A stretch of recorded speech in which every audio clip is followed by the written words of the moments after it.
Good afternoon, everyone.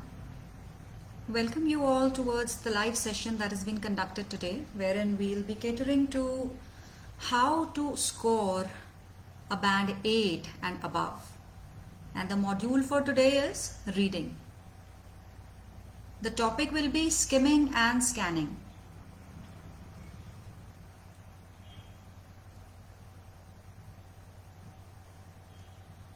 Alright, so let's commence with the presentation that we have it. Now, IELTS reading, how to smash it. If we want to inculcate the spirit in ourselves that we are setting a target score of band 8 or above, so we must be well versed with this thing, that how we are going to achieve the expertise that we are looking for, right? So that we can achieve what goals, what we are setting, the targets that we are keeping for ourselves. If we are not having the right strategies and the right techniques, definitely we'll be lacking out somewhere and won't be able to achieve the goals that we are setting up for ourselves, right? So today we'll be having an insight into how to excel in the module which is very dreaded. It is the most dreadful module in the IELTS exam, I must say. And students are like, we are not able to manage time, we are not able to find the right strategies working out for us, we are not able to get hold of something that is beyond 6.5 or beyond 7. So in this presentation today, I will be catering to the needs of the students, most probably who are interested to go band 8 and above. So let's begin. Let's unlock that what is actually required to get to that band score. Alright, so we have a beautiful slide right in front of us wherein we see that 3 new words are there. Maybe not new to the ones who are already well versed with the IELTS, maybe who do not know what actually IELTS is, or just they are beginners. They might be thinking that, oh, okay, what is skimming? Scanning, okay. In daily life you might have heard the word scanning in terms of the doctors and all, right? The x-ray scanning and the lab techniques. So no, this is nothing doing with the medical background over here. We are talking about IELTS, we are talking about reading, right? And now the third one we see close reading. So what are these 3? These 3 are the basic skills that are required to excel in the reading module of our IELTS exam. These 3 skills are the gist of how we are gonna get towards the golden key that will lead us to the door of 9, right? So what are these 3 words? Today it will be all about these 3: skimming, scanning. Most of it will consist of skimming, scanning, and we'll also talk about close reading, right? Now if you talk about the skills that are involved in the reading, first of all you think that what do you read? When you're reading, you're given a certain sheets to attempt, you're given a question paper, and then you think, okay, what is to be read in this and what is to be omitted, which points we need to focus on and which points we can just not understand. Maybe that is the junk information, right? तो हमें basically समझ में नहीं आता है कि हमने focus किस पे करना है. I see Preet Hampal saying that you cannot understand. Maybe okay, let's make it a bit more comfortable. मैं यहाँ पे इंग्लिश के साथ साथ I will be using Hindi too. So यहाँ पर क्या होता है, आईएलटीएस की रीडिंग में 3 स्किल्स हैं: skimming, scanning and close reading. Now आपको एक क्वेश्चन पेपर दिया जाता है, you don't know, you don't understand that इतने सारे वर्ड्स हैं long. Mostly if we talk about academic reading तो इतने 3 लॉन्ग पैसेजेस हैं. यू नो एक पहली बार में आप शीट्स देखने से डर जाते हो कि 1 घंटे में मुझसे खत्म हो पाएगा कि नहीं हो पाएगा, right? And why do you use this skills? ये जितनी भी स्किल्स हैं आप इनको क्यों यूज करना चाहोगे? नाउ अगर if you are with me from the beginning of the presentation, my presentation started with the thing that how to get to that golden 9, right? So 9 or at least 8 or above. So this is the reason that we require these 3 skills, alright? And what words do you focus on? So, as I told you, 3 long passages, right? उन 3 long passages के साथ साथ अलग से एक word set हमारे पास questions का भी है. सो वो भी वर्ड्स हमने पढ़ने हैं, right? Now, so there are, a lot of words, a lot of text that is presented forth us, जिन पर हमने ध्यान देना है. So this is the main, the hitch that is being included in our reading module.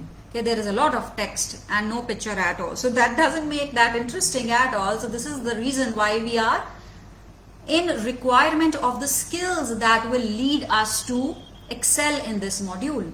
Now, last but not the least, they're saying that how fast do you go? Now, skimming, scanning and close reading. Let me tell you, it is all about the speed that is being incorporated. आप कितनी speed से क्या चीज perform कर रहे हो, ये skills को किस स्पीड से मेंटेन कर रहे हो. स्किमिंग में किस स्पीड से आपने रीड करना, बेसिकली रीडिंग स्किल्स है ना, रीडिंग मॉड्यूल है. सो स्किमिंग में क्या स्पीड रहनी चाहिए, स्कैनिंग में क्या स्पीड रहनी चाहिए, क्लोज रीडिंग में क्या स्पीड रहनी चाहिए. You can take it as an example, like अगर आप एक ट्रैफिक में जा रहे हैं, राइट, सो आप एक पर्टिकुलर स्पीड है जिसके आगे आप नहीं जा सकते हो, right. Then let's compare it with if you are driving on a highway.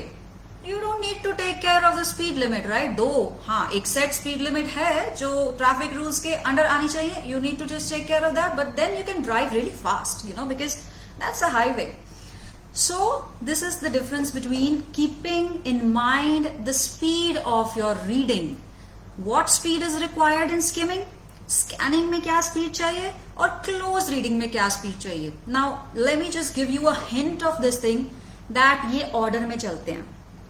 For example, सबसे कम speed जो है वो हमें लगती है skimming में. That means our skimming has to be really quick and fast. उससे कम speed लगती है scanning में. Scanning थोड़ी सी स्लो स्पीड हो जाती है. Close reading is the slowest, right. When you close read you have to really slow down to get to the answer, to understand, to focus. So these are the three skills that are required, and in terms of reading, in terms of the usage, in terms of your focus, and in terms of the speed that you will be using these three skills to master your reading module. Let's move on to the next slide.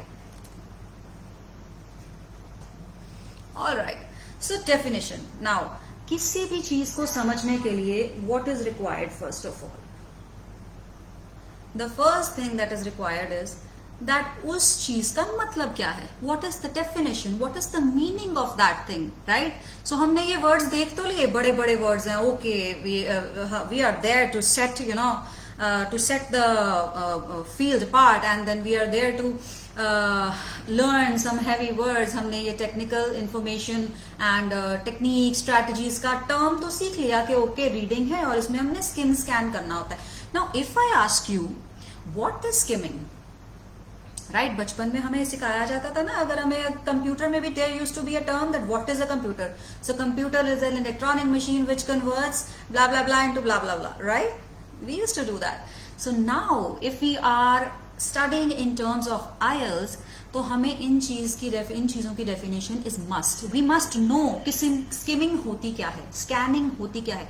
Close reading तो चलो आपको from the terminology itself you will be able to make out कि close reading means बिल्कुल हमने उसको focus दे के धीरे आराम से अच्छी तरह उसकी बारीकी में जाके पढ़ना है.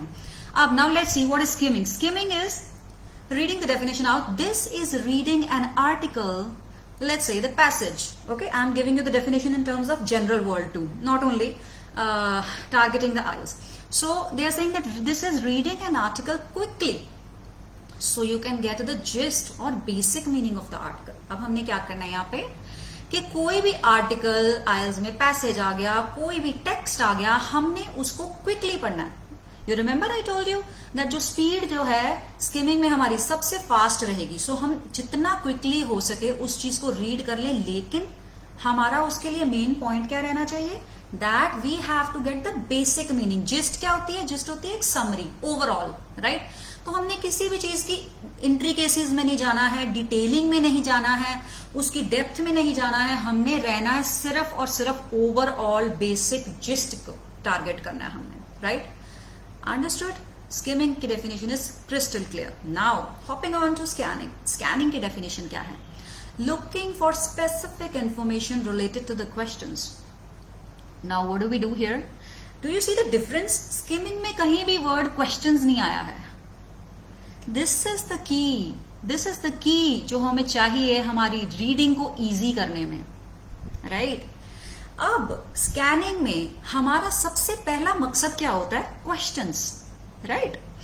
हमारी क्वेश्चंस की जो रिक्वायरमेंट है, हमें जिस मकसद के लिए ये रीडिंग हाथ में मिली हुई है, जिस चीज से हमें हमारा बैंड स्कोर हासिल होना है, आर बेसिकली व्हाट? हमारे क्वेश्चंस के आंसर्स, राइट? सो स्कैनिंग में क्या हो जाता है, ये थोड़ी सी पिक्यूलियर टर्म आ जाता है, एक पिक्यूलियर स्ट्रेटेजी आ जाती है। पिक्यूलियर मतलब कि एक चीज को टारगेट करती हुई। अब हमारा टारगेट रीडिंग में क्या है? क्वेश्चंस। क्वेश्चंस क्या डिमांड कर रहे हैं? डिमांड ऑफ द क्वेश्चन क्या है? उसका आंसर कहां, कैसे, कब हम लोकेट कर सकते हैं, तो स्पेसिफिक हो जाता है वो, right? So in scanning we are actually looking out for a specific information. Clear? Now coming on to close reading. You see, ये तीनों जो हैं एक लेवल्स हैं। जैसे there is a staircase, no, तो there is step 1, step 2 and step 3। ये order में ही चलेंगे और हमें इसको इसी ऑर्डर में रीडिंग के लिए फॉलो करना पड़ेगा। So the last step is close reading. अब लास्ट स्टेप है, दैट मीन्स हम अपनी डेस्टिनेशन के बहुत पास हैं। हमने क्या कर लिया? हमने उस टेक्स्ट को स्किम भी कर लिया, हमने उस टेक्स्ट को स्कैन भी कर लिया, हमने क्वेश्चंस देख लिया। अब हम अपने स्टेप पे आ गए कि हमने अपने आंसर्स ढूंढने। Now comes the close reading. आपको वो पैराग्राफ मिल गया है पैसेज में जिसमें आपके क्वेश्चन का आंसर हो सकता है, ठीक है? आपको वो लाइन भी मिल गई है जिसमें उस क्वेश्चन का आंसर हो सकता है। Now what you gonna do next is, आपने उस लाइन को अच्छी तरह पढ़ना है सो दैट अगर तो वो क्वेश्चन इजी है, लेट्स से अगर हमारे पैसेज 1 का क्वेश्चन है वो, ठीक है, तो it is gonna be easier. अगर वो पैसेज 3 का क्वेश्चन है या पैसेज 2 का है, सो एज यू नो कि रीडिंग जो हमारी है प्रोग्रेसिव होती है। पैसेज 1, 2, 3 अपने लेवल ऑफ डिफिकल्टी के हिसाब से होते हैं। Passage 1 is easier, passage 1 is easy, passage 2 is easier, passage 3 is, I am sorry, it goes other ways round. Passage 1 is easy, passage 2 is a bit difficult and passage 3 is the most difficult of all, right? So close reading mostly आपके passage 2 और 3 में ज्यादातर required होती है, where you cannot just focus on keywords and अपना answer mark कर सकते हो। ऐसा आप passage 2 और 3 में rarely कर पाओगे, right? And most of the questions will require the skill of yours which will be close reading। उस आंसर को आपको पूरा उस सेंटेंस को पढ़ना पड़ेगा जहां पर आपको लगता है कि आपका आंसर है, so that you can get to the main answer, the correct answer। क्योंकि वहां पर क्वेश्चन में और आंसर में, पैसेज में और टेक्स्ट में कीवर्ड्स यूज हुए होंगे, सिनोनिम्स यूज हुए होंगे, पैराफ्रेजिंग यूज हुई होगी। तो this is the reason you have to stay there. जो लाइन है आपकी जहां पर आपको अपने कीवर्ड्स मैक्सिमम मिल गए हैं, and you have to focus. So let's come out to the definition of close reading. Once you know what is important, what you need to know to answer a question, you will focus and read carefully on that section. Now getting my point, what we have to do in close reading, focus and read carefully so that कई बार क्या होता है, हम वहां पे answer mark कर देते हैं और जब हम अपनी आंसर शीट चेक करते हैं, then we get to know, ओ ये तो मुझे पता था, इसका आंसर यही था। Then why did you write it incorrectly in the answer sheet? The reason is you did not close read, right? आपने उसको अगर close read किया होता, अच्छे से उसका मतलब समझ लिया होता, तो आपका वो आंसर पहली बार में ही गलत ना होता। So these are the definitions of skimming, scanning and close reading. Just to sum it up out for you, I have marked the major meanings of it in red. Skimming में सिर्फ just basic meaning देखना है, overall देखना है। Scanning में specific information देखनी है। कौन सी specific? Which is the demand of the question. Close reading क्या होती है? क्लोज रीडिंग में आप एग्जैक्टली अपनी लोकेशन पर पहुंच गए हो, आपको पता है आपका आंसर कहां है, एंड आप अपना पूरा फोकस उस लाइन को रीड करने में लगा देते हो। Done, let's move on to the next slide. Okay, so skimming scanning क्या होता है कि स्टूडेंट्स मोस्टली डर जाते हैं ये वर्ड सुन के। स्किमिंग करनी है, स्कैनिंग करनी है, पर कैसे करनी है? सो अगर हमें उसको करने के लिए आईएलटीएस में कैसे उसको मैकेनिज्म में हम इनकॉर्पोरेट करें, कैसे उसको यूज करें, ये समझने के लिए अगर हम उसको थोड़ा सा रिलेट कर दें अपनी डेली लाइफ से, don't you think it will be great कि हमें अगर वो स्ट्रैटेजी समझ आ गई है तो हम उसको तभी रीडिंग में अप्लाई कर सकते हैं, right? So let's take daily life examples of skimming. For example a newspaper. Now skimming में क्या होता है? As I told you, overall देखना है। आप ये वर्ड दो अपने रिलेट कर लो कि skimming means overall. Okay, let's go with SO. Now एक newspaper, right? In the morning, you are in a rush to come to your institute. What do? If you're fond of reading a newspaper, right? What do? That you pick up the newspaper. You do not have time. आपके पास time नहीं है इतना कि आप बैठो आराम से, SIP करो T, like your parents are having time in the morning. You don't have that much time. If you are a collegiate, if you are a student, if you are into some professionalism where you have to rush through the morning hours, right? सो उस time पे आप newspaper लोगे अपने हाथ में and you will quickly get through the general news. आप headlines देख लोगे, आप फोटो देख लोगे, मेजरली पढ़ लोगे कि ओके यहाँ पर ये थेफ्ट, ये रॉबरी हुई है, ये थेफ्ट हुआ है, ठीक है, इस एरिया में रेनफॉल के वजह से प्रॉब्लम्स हो गई हैं, एग्रीकल्चर का ये चल रहा है, स्पोर्ट्स में ये पर्सन है जिसने highlight, the person which is a highlight of the news, right, उसने इतने medals.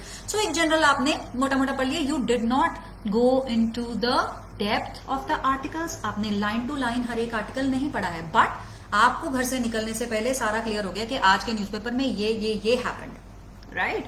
So this is also an example of daily life example of skimming. Let's now take example of library. अब आप क्या करते हो, library में जाते हो, ठीक है, आप सोचते हो कि चलो I am gonna be a voracious reader, मैं reading is a good hobby, मैं इसको इनकॉर्पोरेट करना चाहता हूँ या चाहती हूँ अपनी डेली लाइफ में, और मुझे लाइब्रेरी जाना है and I will buy some books. या फिर आपने कोई बुक इश्यू करवानी है. अब आप लाइब्रेरी में एंटर करते हो, you see a lot of books all around you, surrounded by knowledge, right? Now you don't know, अब now you do know this thing कि हाँ मेरा जो इंटरेस्ट है वो क्या है, वो साइंस है, टेक्नोलॉजी है, स्टोरी बुक्स हैं, या फिर थ्रिलर बुक्स हैं, या एक्शन या सस्पेंस मुझे रीड करनी है. आप उस सेक्शन में चले जाते हो. ना you can not go through each and every book ना, कि देखने के लिए कौन सी बुक जो है I will be able to purchase that. So what you will do is, आप बुक खोलोगे, उसकी जो एक स्टार्टिंग में उन्होंने एक्नॉलेजमेंट दी होती है, एक स्टार्टिंग में एक ब्रीफ, या कई बुक्स के लास्ट में भी एक ब्रीफ समरी लिखी होती है कि what the book actually contains. या फिर आप ज्यादा से ज्यादा ये कर लोगे, एक हल्का सा you will flip through the pages and you will see if this book is good और नॉट. सो आपने क्या किया है, आपने अगेन ना चाहते हुए भी स्किमिंग कर ली है इसकी, राइट? आपने ओवरऑल एक मोटा मोटा देख लिया है कि ये बुक ये कहती है, ये बुक ये कहती है, दिस बुक सेज दिस, और मुझे अब ये बुक परचेज करनी है. So this is what you just skimmed without even knowing. Now let us take another example which is very famous nowadays, not only amongst the youngsters, I must say, among the adults too. Netflix. Now what do? There's an evening, you feel like watching a movie, and what happens is, you now, again, let's say if you know that there are different genres of movies, right? कोई romantic movies हैं, action movies हैं, comedy हैं, drama movies are there, animation. So now what you will do is, you will scroll through Netflix, and again what is there? Her movie के नीचे एक short उसका लिखा होता है ना कि these are the characters and this is the plot of the story. Hardly in 5 to 6 lines में there is written. So you will just read that overall mota mota and you will just start your movie. So what you just did, you just skimmed, right? So these are daily life examples of skimming, reading a newspaper, visiting a library, and enjoying a Netflix one evening. Let's move on. Now what are the daily life examples of scanning? Scanning. Do you remember that what did I tell? What is the difference between skimming and scanning? First of all, scanning focuses on the required information. Shall I go a bit slides before? See, scanning is specific information. Okay. Now let's see what are the examples of specific information. To search for a word in a dictionary, you pick up a dictionary. There is a word which you don't know.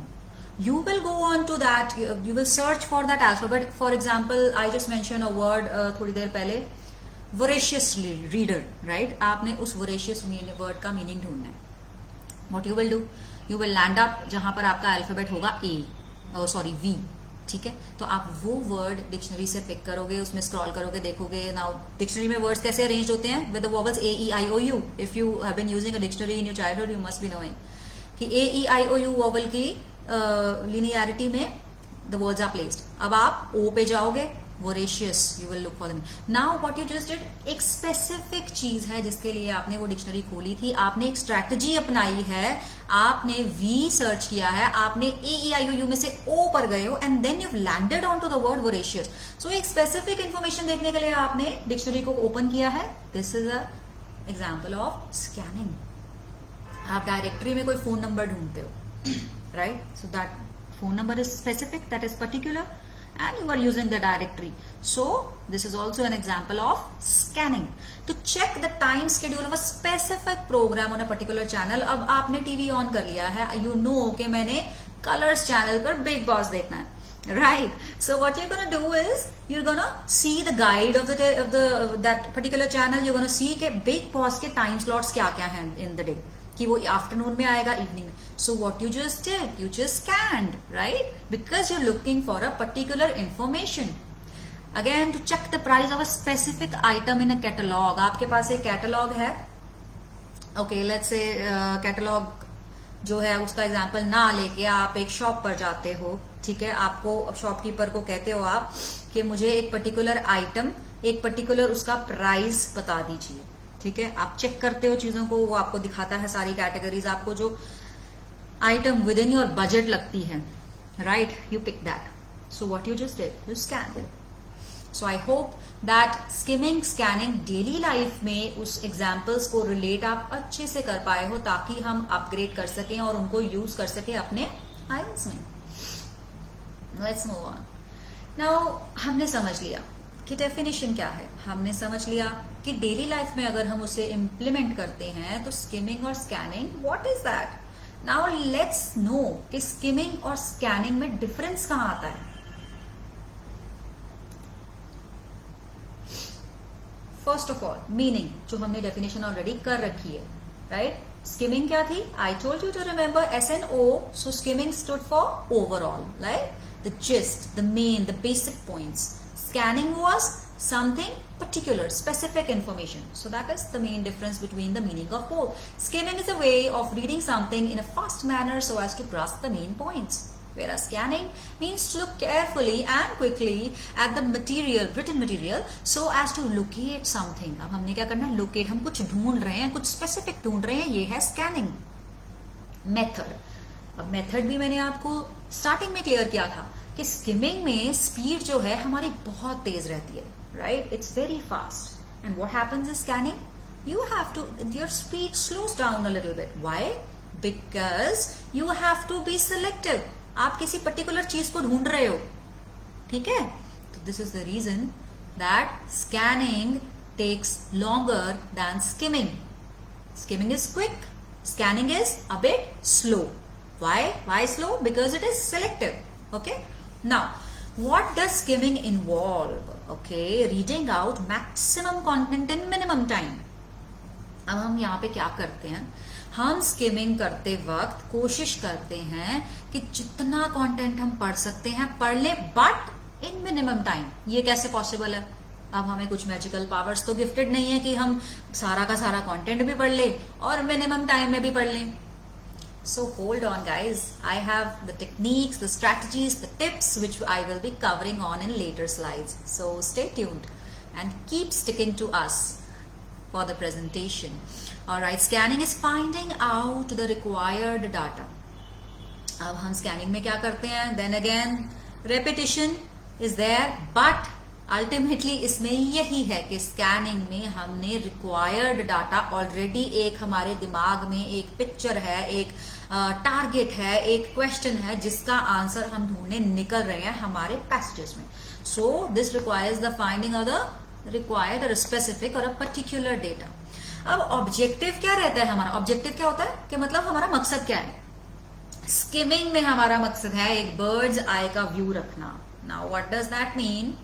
That means एक आप देखोगे कभी there is a eagle out there in the sky, वो क्या करती है? उसका जो व्यू होता है वो बहुत ही मल्टी डायमेंशनल व्यू रहता है उसका. मल्टी डायमेंशनल मीन्स कि उसकी हर जगह निगाह होती है, नजर होती है.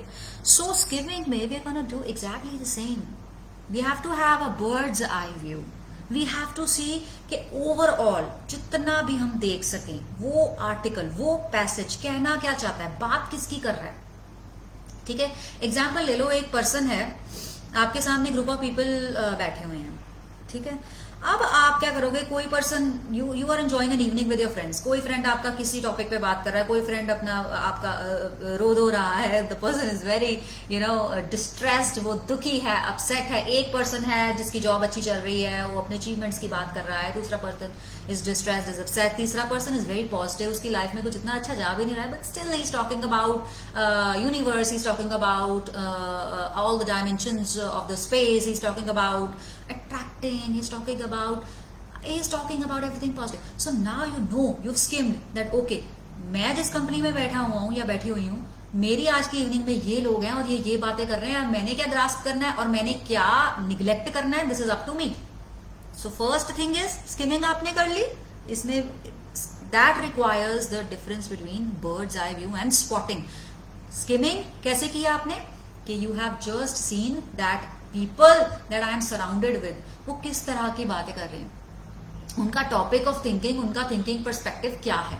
और स्कैनिंग क्या होगी कि अब मैंने किसकी बातों पर ध्यान देना है, या ऑटोमेटिकली आपका किसकी बातों पर ध्यान चला जाएगा, आपका ध्यान दुख भरी कहानी उस टाइम सुनने में चला जाएगा, या फिर कुछ पॉजिटिव, या फिर समथिंग जिसने कुछ अचीव किया है और वो आपको भी इंस्पायर इनकलकेट कर रहा है। So this is the difference between having a bird's eye view and to spot and cast a specific fact that you would like to stick to.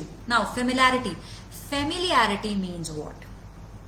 Familiarity means कि हमें कितना पता है, हम कितना जानते हैं। फेमिलियर क्या होता है, मैं कहती हूँ कि this person is familiar to me, मतलब मैं इसको जानती हूँ, ठीक है। तो फेमिलियरिटी मीन्स हमने हमारे सामने, अब हमारी फेमिलियरिटी आईएएस के टर्म्स में कैसे होगी, हमारे पैसेजेस से। अब स्किमिंग में reader is not familiar with the text. इसका मतलब क्या है, रीडर को ये बिल्कुल भी नहीं पता कि टेक्स्ट किस चीज के बारे में है। क्योंकि आई टोल्ड यू कि स्किमिंग, स्कैनिंग और क्लोज रीडिंग ये एक स्टेयरकेस के 3 स्टेप्स हैं। पहला स्टेप है स्किमिंग, दूसरा स्टेप है scanning and third one is close reading. अब जब हमने पहले स्टेप पर पैर रखा है, हमें नहीं पता है कि हमारे अदर एंड पे क्या है, ऊपर जो जहां हम पहुंचना चाहते हैं, लेट्स से टेरेस है, टेरेस को एक स्टेयरकेस लगी हुई, वी डोंट नो कि ऊपर का व्यू कैसा है। तो we have just started to read the text, वो हमारे पेपर हमारे जस्ट सामने आया है, अभी हमें नहीं पता है। So the reader is not at all familiar with the text while skimming, because that is step 1। Scanning में the reader knows what he is searching for. Scanning जब कोई करता है तो उसको पता है कि मैं क्या ढूंढ रहा हूं, और हम क्या ढूंढ रहे होंगे आईएलटीएस में, हम ढूंढ रहे होंगे अपने क्वेश्चन का आंसर। सो एक पर्टिकुलर क्वेश्चन, एक पर्टिकुलर आंसर जहां हम ऑलरेडी स्किम कर चुके हैं, और स्कैनिंग के दौरान हमें पता है कि अब हमारा पैसेज जो है इस चीज की बात कर रहा है, right. So this is the difference. Now इसको सम अप करते हैं स्लाइड को। मीनिंग ऑफ स्किमिंग ये मैं बहुत बार क्लियर कर चुकी हूं, so I will not be clearing out here. Next is method is quick and selective, means skimming में स्पीड फास्ट है, स्कैनिंग में स्पीड स्लो है। इन्वॉल्व्स, अब हमारे यहाँ पे स्किमिंग में मैक्सिमम कंटेंट इन्वॉल्व होता है, और स्कैनिंग में हमें हर एक कंटेंट को देखने की जरूरत नहीं है, हम स्पेसिफिक हैं, हम जिस टारगेट को, जिस चीज को हिट करना चाहते हैं, हम सिर्फ उसी की बात करेंगे, हम blah blah blah the rest of the information पर फोकस नहीं करेंगे। ऑब्जेक्टिव स्किमिंग में रहता है bird's eye view, that means सब कुछ देख लें, हर चीज पे नजर हो। Whereas in scanning we have to spot something specific, right. Familiarity means कि हमें कितना पता है अपने टेक्स्ट, अपने पैसेजेस के बारे में। रीडर इज स्किमिंग के दौरान बिल्कुल फेमिलियर नहीं है, स्कैनिंग के दौरान उसको पता है कि मेरा text is talking about what. Alright, let's move on. Okay, so I just summed it up already for you guys, but let's just quickly read this. So skimming tells you what information is contained in the section or in the document as a whole. In this, the reader runs his eyes quickly over the large chunks of materials to pick up the main points. So we also have to focus on the main points. Remember, maximum content in yes, minimum time. See, it involves maximum content in minimum time. Okay. So, on the contrary, scanning tells you where the information of your requirement is located in the text. So, scanning में क्या होता है, हमारी requirement की location है. Hence, one can skim the passage to understand its essence, whereas one can scan it to find words, numbers, dates, etc. Scheme किस लिए करते हैं? उसका असेंस, असेंस क्या होता है? असेंस मीन्स कि उसका फ्लेवर, उसकी जिस्ट, उसका मेन जो रूट, उसका मेन बेस जो है उसको जानना, ठीक है। वेरा स्कैन में हम क्या करते हैं? पर्टिकुलर वर्ड्स होंगे, कोई डेट है, कोई नंबर है, ब्ला blah blah etcetera. So this is the complete sum of skimming, scanning, and how and what to use these techniques in. Let's move on. Now, okay, अब तक you are completely well informed with the words skimming, scanning and close reading. अब पता तो हमें चल गया कि ये कैसे होते हैं, पर करने कैसे हैं? आपके हाथ में जब क्वेश्चन पेपर आ गया, already you are under exam pressure, already you know the tick of the clock is like the beat of your heart, so these are matching. You are nervous, you are like, oh okay, let's do everything quickly and as fast as you can. But no, my dear, if you are not using these techniques properly, if you do not know the strategies, the techniques, you will not be able to get what? Band eaten above. So let's learn how to skim. Okay, so first of all, जब हम scheme करना start करते हैं, हमारा first target hit करना चाहिए title को. Okay, so what is the title of the passage? Then next आप क्या करोगे? You will read the introduction और द फर्स्ट पैराग्राफ. अगर तो इंट्रोडक्शन उसने स्पेसिफाई किया हुआ है कि okay this is the introduction, if not, अगर पैराग्राफ जो है कंटिन्यूटी में है with one line space, you will be easily able to figure out that these are the number of paragraphs that are contained in my passage. So you just have to look on to the first paragraph, right? Title read किया, और क्या read करना है? सिर्फ और सिर्फ first paragraph. So step 1 title, step 2 first paragraph. Next, अब और बहुत सारे पैराग्राफ्स होंगे. ऐसा तो नहीं कर सकते ना कि हर पैराग्राफ को पढ़ेंगे, फिर स्किमिंग, स्कैनिंग और क्लोज रीडिंग का मकसद क्या रह गया? फिर तो हम सब कुछ पढ़ ही रहे हैं, और वो पढ़कर हम 60 मिनट्स में अपने 40 क्वेश्चंस नहीं कर पाएंगे. So what we have to do is, you just have to read the first sentence of every paragraph. हर एक पैराग्राफ उसके बाद जो फॉलो करेगा, आपके इंट्रोडक्शन के पैराग्राफ के बाद आप सिर्फ उसका फर्स्ट सेंटेंस पढ़ोगे. ओके, देन उसके बाद एनी हेडिंग्स और सब हेडिंग्स, अगर तो स्पेसिफिकली पॉइंट आउट किया हुआ है उन्होंने कोई हेडिंग या फिर सब हेडिंग्स, वो रीड कर लोगे. That can be something that is bold, that is italicised, ठीक है. तो आप you will be easily able to make out the difference जहां पर कुछ हाईलाइटेड होगा. तो अगर कुछ हाईलाइटेड है तो stop there and read that. Then you have to notice any pictures, charts, graphs, any italicized or bold-faced words. This I just mentioned that when you are there to read the headings and the sub-headings, so उसमें आपने ये चीजों पे focus कर देना है. कोई picture है, कोई चार्ट है, कोई ग्राफ है, कोई डायग्राम है, कोई italicized word है, there's a bold word, you have to stay there and you have to read that. You cannot overlook those. Next is you have to read the summary or the last paragraph. So this is how, my dear, you're gonna skim. How many steps are there? 1, 2, 3, 4, 5, 6, 7. Okay, 7. Basically 5. 1, 2, 3, 4, 5. How 5? Firstly, you are gonna read the title. Okay, then the first paragraph और last paragraph. So ये 2 paragraphs ही हैं जो आपने पूरे पढ़ने हैं with concentration. Rest आपके सामने, any paragraph you encounter, you just have to read the first sentence of every paragraph. You do not get into the detailing of each and every paragraph that is contained in the text. Clear? Anything that is specified, that is highlighted, that is, you know, fetching the focus of yours, right? That is striking hard on your eyes, that is making you stay over that. Usko read kar lo, but quickly. So this is how you will skim. Now let's learn how to scan. When it comes to scanning, how you're going to scan, let's go through the strategies, the technique of scanning. Now scanning, as I told you, we are looking out for a specific information. So try to anticipate how the answer will appear. Anticipate means try to understand. So try to understand how the answer will appear and what clues you might use to help you locate the answer. So what are you going to focus on next is clues. Okay. For example, if you're looking for a certain date, You would quickly read the paragraph looking only for numbers. Now what does that mean? आपके question में दिया हुआ है कि in which year this particular thing happened. In which year did the Battle of Waterloo happen? Take place. So आप क्या करोगे? सबसे पहले तो आपने कीवर्ड अंडरलाइन कर लिया, Battle of Waterloo, right? अब ईयर, आपको ईयर पूछा तो आपको पता लग जाएगा कि जिस पैराग्राफ में मेरे नंबर दिया हुआ है, स्पेसिफिकली ईयर दिया हुआ है 1926 और 1908, दो आई डोंट नो कि ये बैटल ऑफ वाटरलू कब हुई थी. ओके, सो डोंट जज मी फॉर दैट कि कभी 1908 बोल रहे हैं, कभी 1926. Let me tell you, I don't know when the battle of Waterloo happened, but just giving you an instance of that, just exemplifying you कि then आपका ध्यान सिर्फ उस पैराग्राफ पे जाएगा जिसमें they are talking about the year. So here you just understood how we are going to locate the clues. हमने clues तक कैसे पहुंचना है. Use headings in any other ways that will help you identify which section might contain the information which you're looking for. Then again, अब heading से हमें now headings कैसे हम कर सकते हैं? You can do one thing. Now you're scanning, right? Scanning means आपने skimming कर ली है.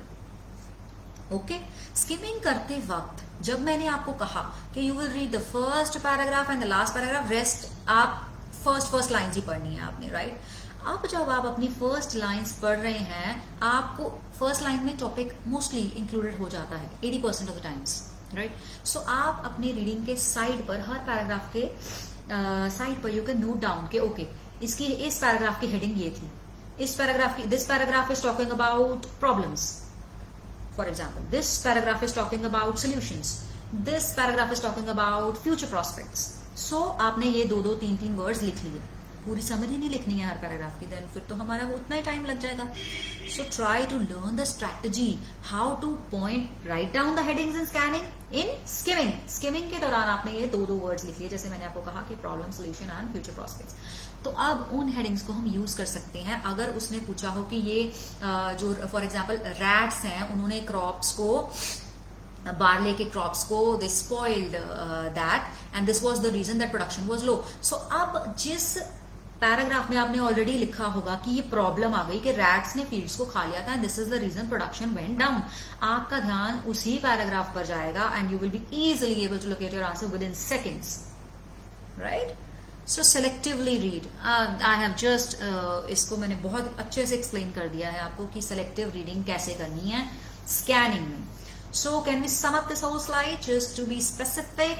Information we are looking for in scanning, clues को यूज करें, हेडिंग साइड पे अलग से लिख लें, सेक्शंस आपको मार्क हो जाएंगे और अब आप डायरेक्टली सेलेक्टिवली रीड करके, दैट मीन्स आपके क्वेश्चन का जो रिक्वायरमेंट है वो किस पैराग्राफ में मेंशन बात उसकी की हुई है, आपको सिर्फ उसी पैराग्राफ तक पहुंचना है. Consider it as a arrow that is been drawn. अगर आप इसको ढंग से कर लेते हो, it will be like a arrow that will be pointing out straight to your answer. You don't have to waste your time at all, right? So this is how we just learn to scan. Let's move on. Okay, let us learn how to close read. Okay, close read, very simple word. इससे हमें directly पता चल जाता है and it is as simple as that. Close read मतलब ध्यान से पढ़ो. So once you know the main idea, the section topics, etc., you can read your questions and look for the answers. Now what is there? अब आपको main idea पता है. कैसे पता है? स्किमिंग से पता है. Now you know the section topics. आपको अपने सेक्शंस भी पता है. अगर पैराग्राफिंग की हुई तो हर पैराग्राफ में क्या है, यू नो दैट ऑलरेडी. आपने स्कैनिंग भी कर ली है. Now you can read your questions and look for the answers. तो अब आप क्या चीज कर रहे हो? अपने आंसर्स ढूंढने के लिए पढ़ रहे हो. सो अगर आंसर्स ढूंढने गए हैं तो हर आंसर आपको एक बैंड दे रहा है और वो एक बैंड हासिल करने के लिए आपको क्लोज रीड करना ही पड़ेगा. ये नहीं हो सकता है कि आप जस्ट एक देखो keyword, okay keywords match. It this happens, I am telling you this happens, but not always, right? As I told you, as I explained it out to you, that depends upon the difficulty level of the passages. So हर question आपको ये नहीं देगा कि आप सिर्फ keywords match किए और आंसर मिल गया, boom. That doesn't happen everywhere, okay? So that's where the close reading plays its role. Okay? So now close reading के दौरान हमने क्या देखना है basically? हमने देखने synonyms, हमने देखने paraphrasing. Okay, so ये words क्या है? most of you will be knowing that synonyms or paraphrasing क्या होते हैं, but for those who don't know, synonyms are similar words which have same meaning, right? अगर मैंने कहना हो कि ये चीज मेरे घर के पास है, there are several words. I will say this temple is close to my house.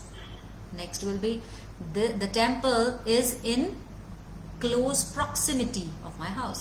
This temple is in the vicinity of my house. Now मेरे पास 3 words आ गए. This is close to, proximity and vicinity. Now these all three are both words different हैं, लेकिन उनका मतलब क्या है, same. क्या मतलब है कि वो मंदिर मेरे घर के पास है. So this is what synonyms are. What is paraphrasing? Paraphrasing is that एक चीज आपको क्वेश्चन में पूछी गई है, अब डायरेक्टली सेम तरीके से नहीं मेंशन होगी ना टेक्स्ट में, पैसेज में, बिकॉज एग्जाम में इतना इजी नहीं होने वाला है कि वो उन्होंने एज इट इज ही लिखा हो उसका answer. So there is where the paraphrasing is playing role, right? Paraphrasing means घुमाकर, उन्होंने उसी चीज को घुमाकर लिखा है, अलग वर्ड्स यूज करके लिखा है, अलग फॉर्म ऑफ सेंटेंस में लिखा है, सेंटेंस का स्ट्रक्चर चेंज कर दिया है, एक्टिव पैसिव कर लिया है, राइट? बेसिकली पैराफ्रेजिंग मीन्स घुमा फिरा कर एक ही बात करना. Okay, just to simplify it for you. So often the question will not use the exact same or word or wording as the text. जो मैंने आपको अभी बताया, watch out for the implied meanings, something which is not directly mentioned but indirectly stated, right? अब इसका मतलब क्या है, implied. हमें एक नया word यहाँ पे दिख रहा है, implied. Implied means what? Implied means कि उसके कहने का मकसद क्या, कहना क्या चाहते हो. This actually happens in reading, yes. Her reading में आपको कई क्वेश्चंस ऐसे मिलेंगे जिसमें उसने, मैंने अभी जैसे कि कहा, आपको एग्जैक्टली सेम तरीके में नहीं कहा होगा, वो घुमा के कहा होगा, but you will have to understand कि इसका डायरेक्ट मीनिंग क्या, इनडायरेक्ट मीनिंग क्या. डायरेक्टली नहीं लिखा होगा, इनडायरेक्टली क्या. सो इम्प्लॉयड को आप इनडायरेक्टली भी कह सकते हो, राइट? कि इनडायरेक्ट वे में लिखा हुआ है उन्होंने. सो एग्जाम्पल इसका हम ले लेते हैं. फॉर एग्जाम्पल के बहुत सारे लोग अगर क्लास में बैठे हुए हैं, there are students, right? Now there is one student sitting in the class who is time and again looking at the watch, his or her watch, ठीक है, रिस्ट वॉच, एंड यॉर्निंग. अब इसका implied meaning क्या है? Implied, remember I told you indirect. इसका indirect meaning क्या है? This means that person is getting bored. अब या तो ये हो सकता है कि टीचर बोरिंग है, उसको लेक्चर में नींद आ रही है, he just wants to move out of the class and have some fun. या तो ये हो सकता है कि उसका पढ़ने में इंटरेस्ट ही नहीं है. सो बेसिकली उसका इम्प्लाइड. अब वो अगर घड़ी देख रहा है, वो अगर यॉन कर रहा है, उसका इम्प्लाइड, वो कह नहीं रहा है कि ma'am your lecture is very boring, but what is the implied meaning of it? That he is uninterested in the class. So this was the example of what does implied mean. तो reading में आपको ऐसी चीजें आएंगी जो आपको directly नहीं, indirectly stated होंगी. For example, let's have this table. We have this beautiful table out here. Now it's not beautiful in terms of its black and white color. It's beautiful in terms of the amount of information and awareness that it is dispensing out to us. कैसे देखते हैं. अब वो कह रहा है कि question में कीवर्ड्स कैसे मेंशन्ड है, और उन्हीं वर्ड्स, मतलब इम्प्लाइड मीनिंग, मतलब इनडायरेक्टली पैसेज में उसको कैसे लिखा होगा. अगर if they have written ancient water supplies in the question, what will they have written in the passage? It will be Roman Empire, pipes, sewers. अब मतलब, अब एंशिएंट का मीनिंग क्या होगा? एंशिएंट का मतलब होता है पुराना. रोमन एम्पायर, रोमन्स जो थे, रोमन्स होते हैं, ठीक है, रोम के रहने वाले लोगों को रोमन्स कहते हैं. रोमन एम्पायर, उसने पुरानी चीज, दोनों पुराना रिफ्लेक्ट कर रहे हैं, something that is ancient, that is पुराना, ठीक है, दैट इज सेंचुरीज अगो. सो ये एंशिएंट का सिनोनिम हो गया रोमन एम्पायर, मतलब पैराफ्रेजिंग कह लो एक kind of. Water supplies, water supplies का क्या लिखा है? वाटर सप्लाई किस चीजों से होती है? पाइप से होती है, स्यूअर से होती है, तो उसने वाटर सप्लाई की जगह पाइप्स एंड स्यूअर्स लिखा है. नेक्स्ट में environmental effects, destroyed river ecosystem. अब इकोसिस्टम क्या होते हैं? इकोसिस्टम मीन्स जो हमारी इन्वायरमेंट के अंदर food chains and all, ecology से रिलेटेड, राइट? तो इन्वायरमेंट और इकोसिस्टम, इफेक्ट्स और डिस्ट्रॉयड, ये क्या हो गए? हमारे सिनोनिम्स, एक ही चीज लेकिन कहने का तरीका अलग. Surprising, downward trend. Unexpectedly, demand has fallen. Surprising की जगह क्या यूज किया है? अनएक्सपेक्टेडली. डिमांड हैज फॉलन की जगह क्या वर्ड यूज किया है? डाउनवर्ड ट्रेंड, कुछ गिर गया है. फॉलन, डाउनवर्ड, ट्रेंड नीचे आ गया, down. Okay. The need to raise standards must be built to higher specifications. अब नीड मतलब जरूरत है, तो जरूरत है तो होना ही चाहिए का सिनोनिम क्या है? Must be. To raise standards means उस स्टैंडर्ड को हमने बढ़ाना है, कुछ ऊपर जाएगा, दैट मीन्स हाई. रेज का सिनोनिम क्या हो गया? Higher. Standard, specifications. Feeding increasing populations. Feeding, food production. अब फीड करना मीन्स खाना, खिलाना, right? Something related to food. So उसने उसको फूड प्रोडक्शन बोला. इंक्रीजिंग का सिनोनिम इज सोरिंग. सोरिंग का मतलब भी यही होता है, बढ़ना. पॉपुलेशंस का एग्जैक्ट वर्ड यूज किया हुआ. Due primarily to, mainly because of. ठीक है. प्राइमरीली का मतलब क्या होता है? Basically. So basically, mainly. Due to का सिनोनिम है बिकॉज ऑफ. इंडस्ट्रियल ग्रोथ है, इंडस्ट्रियल ग्रोथ है तो growth, again I told you कि ग्रोथ का मीनिंग होता है सोर, इंक्रीज होना. मॉडर्न टेक्नोलॉजीज, टेक्नोलॉजी सेम रखा, मॉडर्न की जगह क्या कर दिया? New. Domestic water consumption. Domestic का मतलब क्या होता है? घरेलू, तो घर पे यूज होने वाली. तो घरेलू की जगह they have used the word homes. Water consumption की जगह simple water. So did you just see कि कितना इंफॉर्मेटिव था ये टेबल हमारे लिए, कि हमें एग्जैक्टली पता चलता है इससे क्लियरली कि हमारी रीडिंग में, पैसेज में और क्वेश्चन में वर्ड्स का डिफरेंस कैसे होने वाला है. राइट? इतना ड्रास्टिक डिफरेंस तो नहीं होगा, बट यस, इस चीज को, इस स्किल को मास्टर आउट करने के लिए students, you will definitely need a good word bank. So start building one. आपको वोकैबुलरी बैंक चाहिए, वर्ड बैंक चाहिए, लेक्सिकल रिसोर्सेज चाहिए. आपने राइटिंग के मॉड्यूल में पढ़ते हो lexical resources. You listen to this terminology in your speaking module. आपको ये चीज चाहिए. What does that mean? This mean के बहुत ही सिंपल चीज है. इसका मतलब, यू नो व्हाट, बचपन में हम नोटबुक में लिखते थे word meaning. This is what exactly it means. हर एक दिन नए वर्ड सीखें आप. आई डोंट से दैट आप डिक्शनरी बन जाएं या फिर आप you go mad after, you know, रोज आप इतने सारे words you're memorizing. You won't be able to retain that, and ultimately it's all about retention. आप कितना आपके दिमाग में रह पाता है, आप कितना यूज कर पाते हो उस चीज को, उस वर्ड, एक नए वर्ड को अपना बनाकर यूज कर पाना इज मोस्ट इम्पॉर्टेंट. या सो हर दिन अगर आप 2 से 5, from 2 to 5 words, if you're able to get hold of those 2 to 5 words, make them your own and implement and use those words in your daily life speaking or writing. Boom, you're good to go. Your purpose is solved. So do that, okay? Get into the habit. See this last line, read this. Get into the habit of making keyword tables when you do practice readings.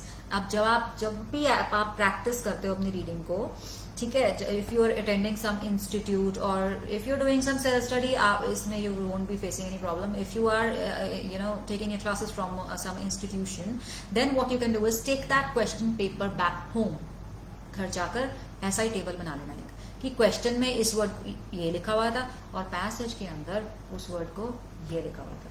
So my dear, unknowingly आप बहुत अच्छा word bank अपने लिए create कर लोगे और आपको कभी सिनोनिम्स में और पैराफ्रेजिंग में और क्लोज रीडिंग के दौरान चीजों को समझने में कभी दिक्कत नहीं आएगी. Trust me, mark my words. If you are good with the language, if you are good, if you are well versed with the language, English is comfortable to you, you will never face any problem understanding what is being there in your passages and the set of questions. So now what happens is, ठीक है, हमने vocabulary bank build कर लिया, हमने बहुत सारे word सीख भी लिए, हम रोज कर रहे थे अपने टीचर का कहना मान के, हमने कॉपी भी लगा ली, we were making tables, we were writing down word meanings, making sentences. अब still students, nobody can be perfect at it, okay? Even I am not a dictionary, nobody can be. ऐसा नहीं हो सकता कि आपको सारे वर्ड्स आते हों. अब अगर कोई अननोन वर्ड आ जाता है, what you gonna do it? You're gonna make the same. Are you gonna make the same face that has been just mentioned here in the slide? Don't do that because you will be panicking other students in the examination hall too. No, no, nothing to worry about, okay? What we are gonna do is, I am gonna tell you. Now, reading unknown vocabulary. अगर हमें unknown vocabulary आ जाती है, that means कोई ऐसी चीज जो कोई ऐसा वर्ड, वोकैबुलरी मीन्स वर्ड्स, ठीक है, जो हमें नहीं पता है. मेरी सीधी सीधी सजेशन है आपको, उसको ऐसे नजरअंदाज करो जैसे आप किसी ऐसे इंसान को नजरअंदाज करते हो जिसको you just don't like, a person you dislike. आप you just ignore that person, you just think that वो वहां है ही नहीं है. नो डाउट इंटरनली आपको लगता है कि हाँ ठीक है, उसकी प्रेजेंस आपको फील होती है. ऐसा ही सेम रीडिंग में भी होता है कि आपको वो वर्ड जितना मर्जी आप उसको इग्नोर करने की कोशिश करो, पता नहीं आप अंदर से आपको ऐसा लगेगा कि मुझे ये वर्ड नहीं आता, कहीं इसलिए तो नहीं मेरा ये आंसर गलत हो जाएगा. Let me tell you, no, that is not gonna happen.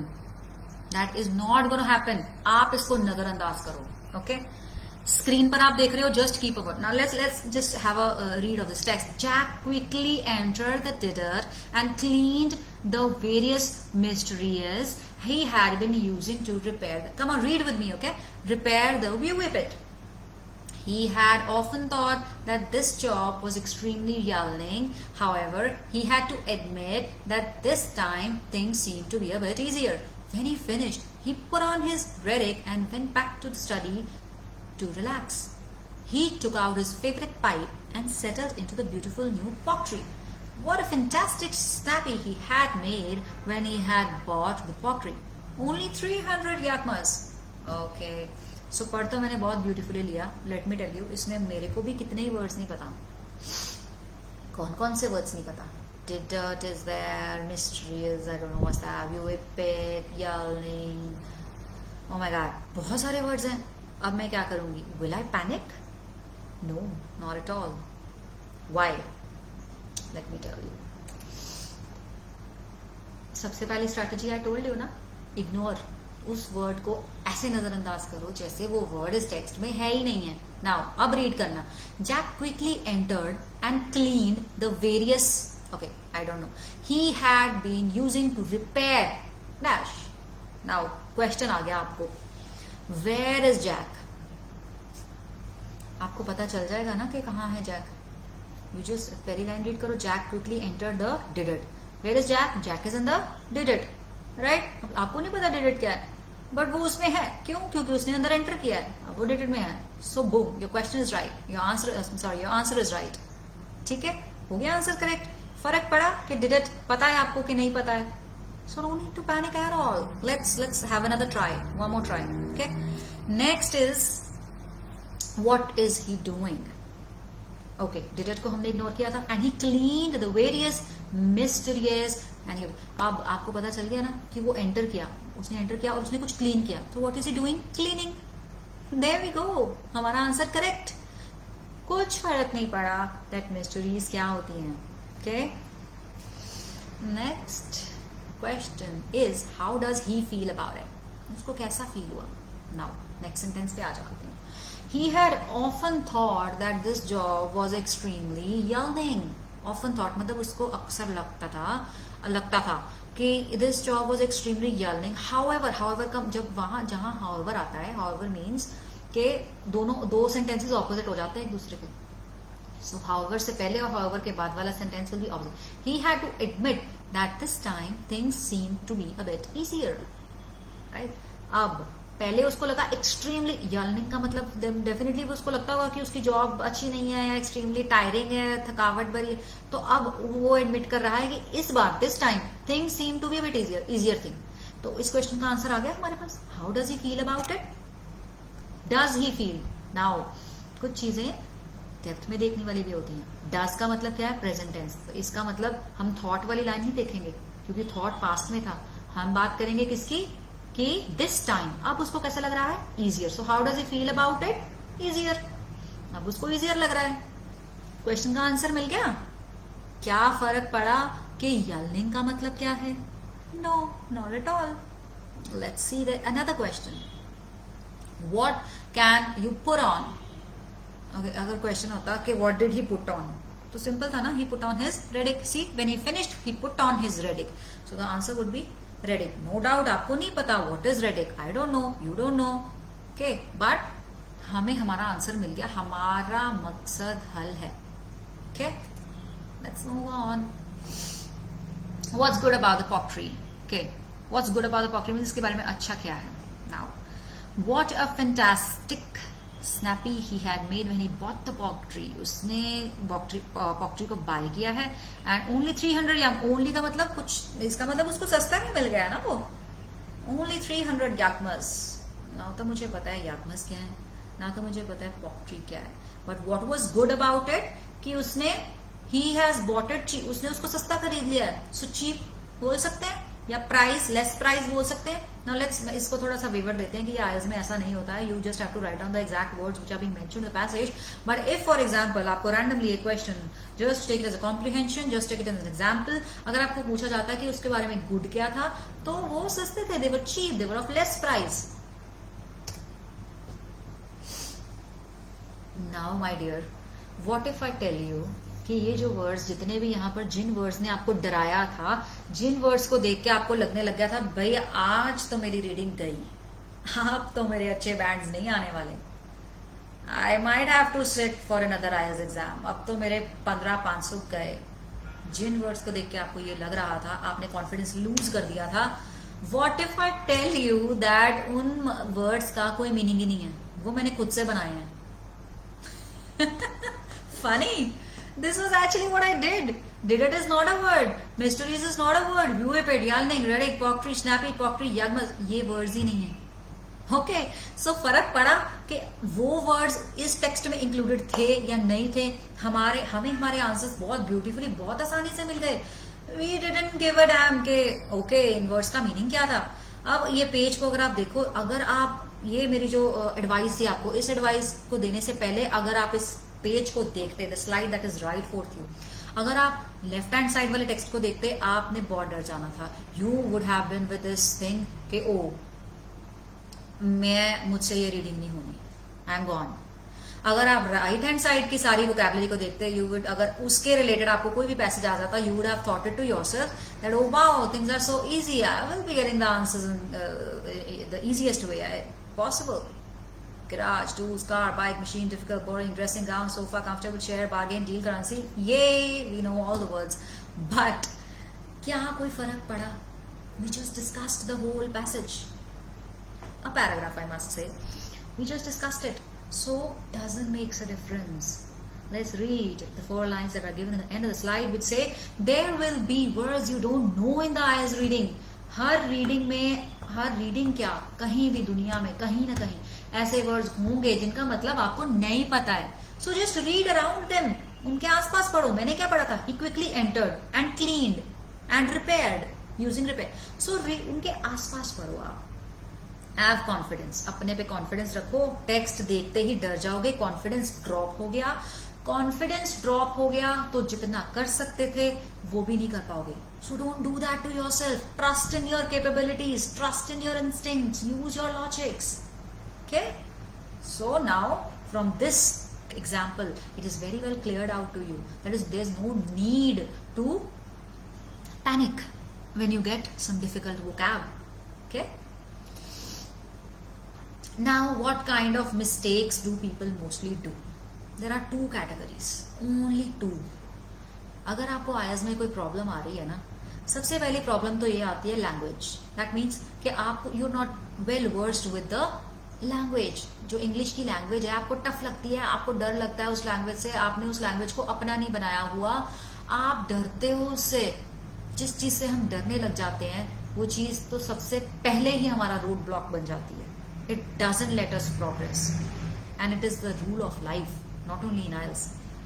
So we must not fear anything. आपको डरने की कोई जरूरत नहीं है। जो चीज आपको डिफिकल्ट, हाँ आई कैन अंडरस्टैंड दैट वो आपको डिफिकल्ट लग सकती है। If you think that it is difficult, try to learn that, try to get into it, just dive as deep as you can. आप करो उस चीज को, learn the language, start from the basics. Grammar से start करते हैं, why not. Let's learn nouns, pronouns, verbs, tenses, and let's progressively step on each of the steps of the ladder.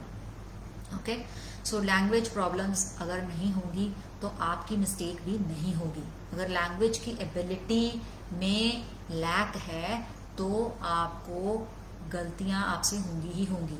फिर आप बैंड 8 और 9 पर फोकस नहीं कर पाओगे.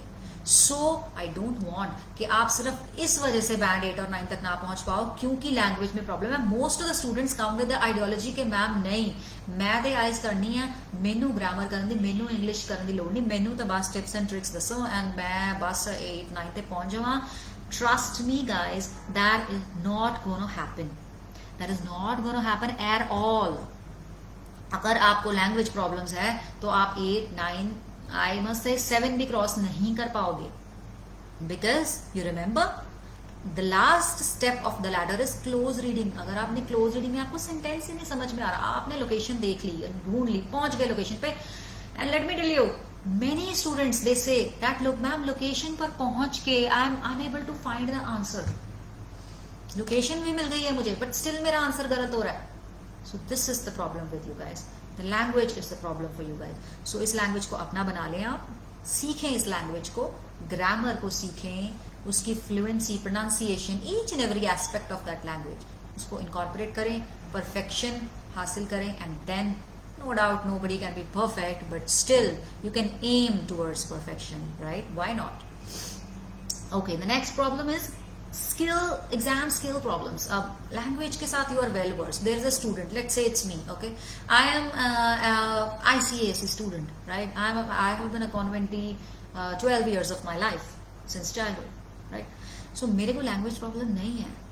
Still I'm not able to score above 7, above 8, or I'm unable to touch 9. And trust me, in IELTS you can do that with listening and reading, both the modules. You can get a band 9 straight away. But if your communication skills are good, you're well versed with the language, this language is your own dear friend of yours, right? Still you are not able to crack it. The problem is with the strategies, with the techniques, with the skills. You don't know how to use the skills. And ye agar if you are well versed with the language, aapko language problems nahi hai, and you've attended this session of mine today, then you will not face any problem regarding the skills that are involved in reading. I can vouch for that. Okay, so these are the two problems, and अगर आपको ये दो problems, दो hurdles आप पार कर लेते हो तो आपको IELTS में band 8 और 9 लाने से nobody can stop you. Okay, so just let me read this slide out to you, loud out to you. Language problems. The first is mistakes made through the lack of language ability. In a way, these are unavoidable. Unavoidable क्यों हैं? अगर आपको language problems कर ली, unavoidable मतलब आपकी होनी ही होनी है गलतियां. रीजन आपको लैंग्वेज प्रॉब्लम है, राइट? इंग्लिश आपको नहीं आती है. Only a highly educated native speaker can expect to get 9. Every IELTS candidate will make mistakes because of their language level, okay? The only way to stop this is to learn better English skills. As I told you, इस language को अपना बना लो आप, and you will never ever face problems with understanding the text, with understanding of the questions. Okay, next one is exam skill problems. How do you think this common mistake is quite different?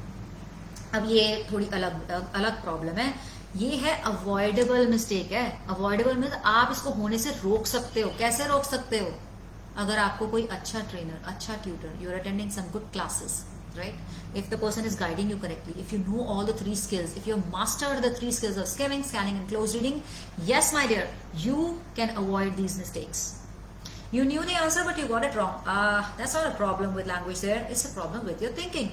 So a huge amount of these problems are caused by just one thing, not reading and understanding the question. So, and again, problem किस चीज में आती है? आई told you in close reading, क्योंकि close reading में हमें understanding चाहिए, हमें स्किल्स उससे पहले, अब क्लोज रीडिंग तक पहुंचने के लिए भी उसके पहले के जो स्किल्स हैं वो भी तो यूज करने पड़ेंगे. So you have to master all the 3 skills in a set. You have to master them collectively. Okay.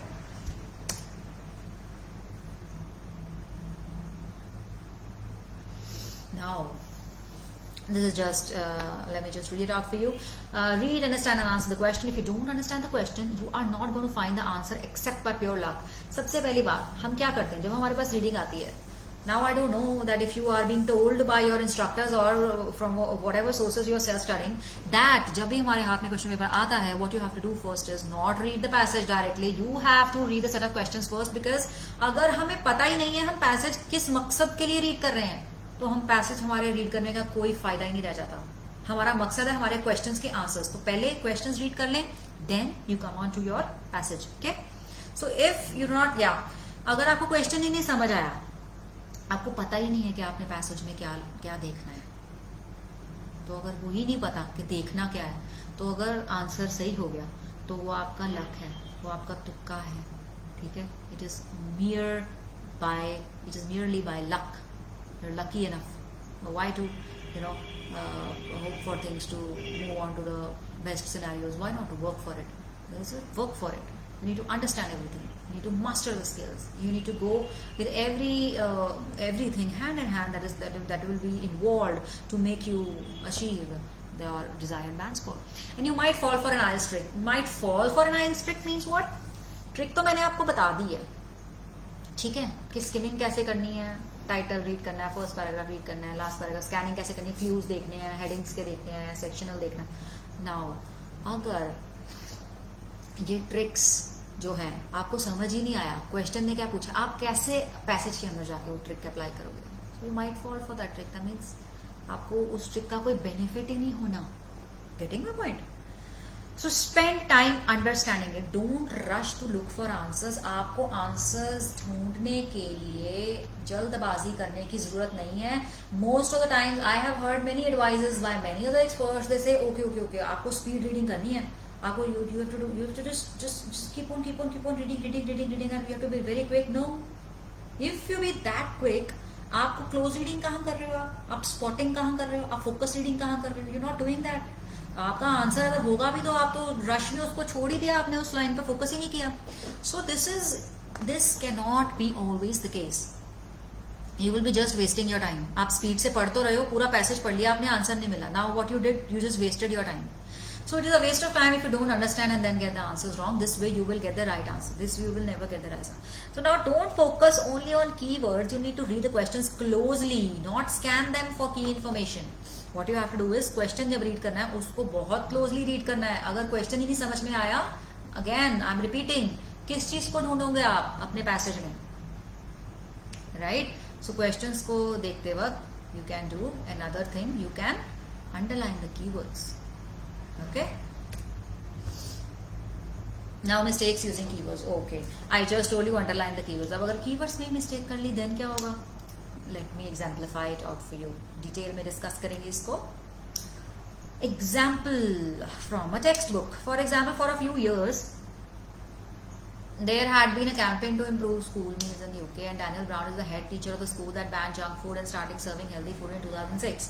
Our research shows that since 2006, the children's behavior in a class has been a lot better, and they are now calmer and they concentrate more, and as a result, they are learning more. अब I just speed read, okay? मैंने इसको speed reading करा है, but let's have a look at the question first. How many years ago did the school start serving healthy food? कितने साल पहले उसने school ने हेल्दी फूड सर्व करना स्टार्ट कर दिया था?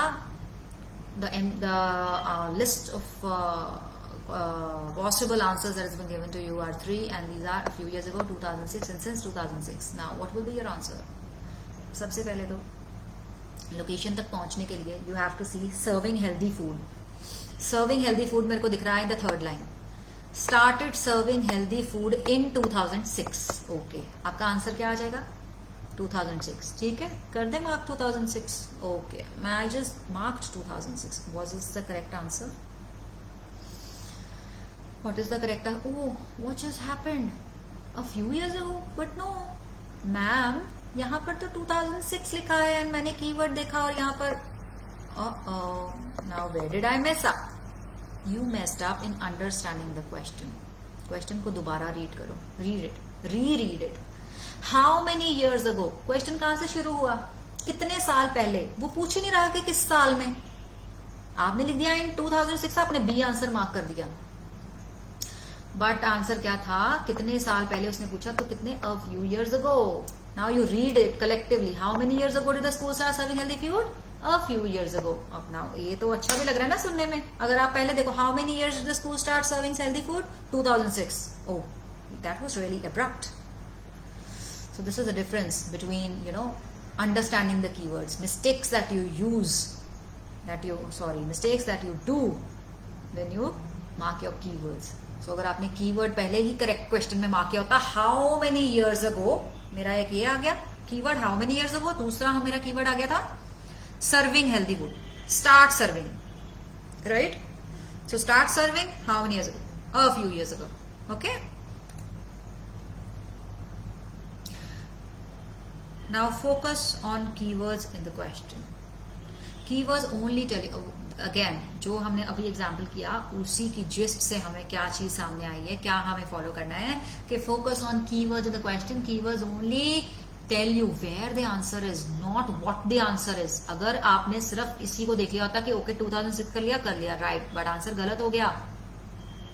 उसने लोकेशन तक तो आपको पहुंचा दिया, 2006 की लोकेशन थी, बट अब अगर आपको व्हाट का आंसर होना क्या चाहिए था, उसके लिए आपको कीवर्ड्स पे फोकस करना पड़ेगा. You need to understand the whole text. The more you understand, the better chance you will have of answering the question correctly. And what you don't need to answer is every technical word. अब यहाँ पर करना क्या है, you have to figure out a difference. You have to demarcate कि आपके keywords क्या हैं और आपके जंक इंफॉर्मेशन क्या है. अब ये this will come with practice.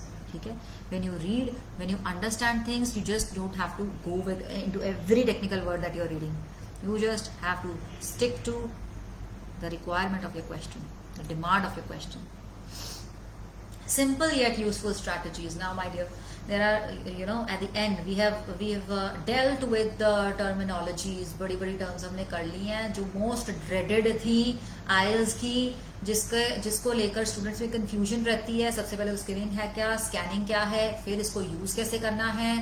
Everything is clear, crystal clear with the end of the session. Now अब कुछ ऐसी स्ट्रैटेजीज हैं बहुत सिंपल है, but trust me, if you use them, these simple strategies are gonna make a huge difference. Let's see what are these. First of all, use your finger. जब आप read कर रहे हो अपनी फिंगर यूज करो आप. ठीक है, keep moving your finger along with the text that you are reading. You will, this way you will never astray. That means आप कभी भटकोगे नहीं कि कौन सा आंसर, कौन सा क्वेश्चन, कौन सा कीवर्ड. नो, आपका माइंड बहुत कुछ प्रोसेस कर रहा होता है when you reading, but just to stay focused you have to use these strategies of using a finger. Use a pencil. Finger use नहीं करनी, आप पेंसिल आपके ऑलरेडी हैंड में है, बिकॉज ऐसा तो हो नहीं सकता ना रीडिंग में. You also have to write the answers on the answer sheet side by side simultaneously, because you are not given extra time, so your hand is not empty, right. In case it's empty, you can use a finger, but most of the times it won't be empty, so you might be having a pencil in your hand. So use that pencil to just follow the way you are reading. You can use a ruler, but using a ruler, you know, I would rather not suggest you. But keep this as your last option. Use your pencil. Okay. Pro tip. Okay, let's see what is the pro tip here. Reading style. Now we're talking about style, huh? Yes, that is important in IELTS. Is it verbal or is it silent? अब आप पढ़ रहे हो.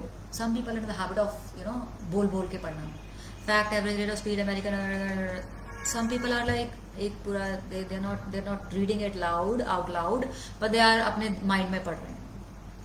अब दो strategies है ना, ये अलग अलग हैं, and these two strategies actually make huge difference in the speed that you will be maintaining in your reading. Okay. Now सबसे पहले मैं आपको एक fact clear करती हूँ. Average rate of speed for an American is about 125 words per minute. The human brain can process about 800 words per minute. Oh my God, इतना difference. That means अगर हम 1 मिनट में कैलकुलेट करें कि हम कितने वर्ड्स बोल पाते हैं, 125 वर्ड्स बोल पाएंगे. और अगर हम कैलकुलेट करें कि हम 1 मिनट में कितने वर्ड्स प्रोसेस कर सकते हैं, प्रोसेस मतलब दिमाग में कितना हम स्टोर कर सकते हैं, स्कैन कर सकते हैं, देख सकते हैं, दिमाग में घूमते हैं हमारे वर्ड्स. 1 मिनट में तकरीबन 800 words are being processed in your mind, your brain. Do you see the difference? Approximately 8 times 8 times you will be increasing your speed if you just process the information with your brain and don't speak it out loud. अगर आप बोल बोल के reading कर रहे हो, आपका बहुत ज़्यादा टाइम वेस्ट होने वाला है. This is going to slow down your reading. So don't do that, okay? If you whisper or use your mouth while reading, you will read too slowly. Okay, let's try it out. बोलते हैं, ठीक है, जितनी भी मर्जी speed से बोलने को. 1 2 3 4. Okay? मैंने सबसे मैक्सिमम स्पीड यूज की है. I've used this word. Try saying 1 2 3 4. 1 2 3 4 बोलने में भी I utilise the fraction of some fractions of second, right. लेकिन अगर आप अपने ब्रेन में कुछ मत बोलो, जिस ब्रेन में एक बार लुक दिया आपने, वो लुक ही आपको बस बता देती है कि ठीक है, it's 1 2 3 4. So this is the difference that is been creating out there while you attempt your test, while you practice. So this is a pro tip. This is my suggestion to you students. Please do not read out loud while you attempt the reading module of your IELTS. Reading out loud in general, ये sometimes, at times, and in different aspects, different fields, different let's say spheres में अलग importance hold कर सकती है. I would not से कि इसकी कोई इंपॉर्टेंस ही नहीं है रीडिंग आउट लाउड, क्योंकि बचपन में योर ममा यूज्ड टू से ना कि ओके बेटा बोल बोल के पढ़ो, जल्दी याद होगा. But that doesn't happen in IELTS. That might happen elsewhere, but that won't happen in IELTS. So don't do that. IELTS में बोल बोल के पढ़ने की जरूरत नहीं है. एक तो आपको साथ वाला पर्सन जो अटेम्प्ट कर रहा है वो भी घूर घूर के देखेगा, एंड आपके लिए भी beneficial. It's not beneficial for you. It's gonna slow down your speed. Okay, so it sounds crazy, but an expert tip is to increase your reading speed, as it stops you to read out loud and trains you to read in your mind. So what do you have to stop? आपको क्या stop करना है? आपको read out, आपको बोल बोल के ऊंची ऊंची नहीं, ऊंची भी या धीरे, even if you are whispering, आपको अपना mouth use नहीं करना है. आपको words use नहीं करने बोलने के लिए. आपको voice नहीं, audible नहीं होना है, verbal नहीं होना है. Just do it in your mind. Just process the information and it will be 8 times quicker. Now, where we have reached. Yay! We have reached to the end of the presentation. But my motto of saying yay here is not that I have ended with the live. I am at the end of the session. But I am saying a yay out loud here just to see this golden 9. As that is my objective, that is my target, that is what I want, that is what I want to achieve.